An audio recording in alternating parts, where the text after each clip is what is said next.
জায়ান, গরু পছন্দ হয়েছে? না, একদম পছন্দ হয়নি। ওমা, কেন? এত সুন্দর তরতাজা তেজস্বী গরু পছন্দ না হওয়ার কি আছে? মামা তুমি যাই বলো, আমি কিন্তু এই গরুর গোস্ত খাবো না। আরে বলে কি, গোশত খাবে না কেন? কি হয়েছে?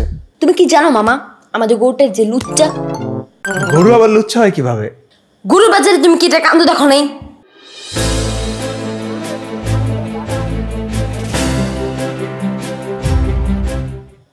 আচ্ছা আচ্ছা আচ্ছা, আর এটা নর্মাল।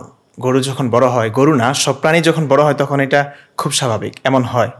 ইটস নর্মাল মামা, ইটস নর্মাল। না মামা, এটা নমান না। তুমি দেখো নি পাশে গরুটা যে ছেলে গরু ছিল।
বাইমা সাহেব কোথায়?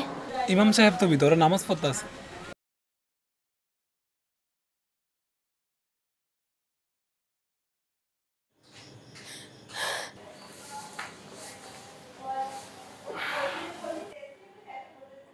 ইমাম সাহেব, আপনার সংগ্রামীদের বিরুদ্ধে গত মা বয়ান দিলেন, ঘটনা তো ঘটে গেছে। কি কথা বাবা, বলো। আমাদের কোরবানি গরুতেও সংগ্রামী। কি সমকামী? কিন্তু তুমি কিভাবে বুঝলে যে তোমাদের কোরবানির গরু সমকামী? আমি মামার সাথে গরু বাজারে গেলাম, তারপর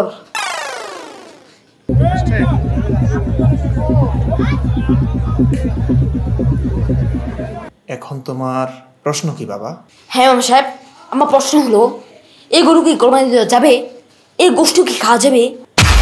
সমকামী গরু কোরবানি দেওয়া যাবে কিনা, এমন প্রশ্ন তো জীবনেও শুনি নাই, কেউই তো করে নাই।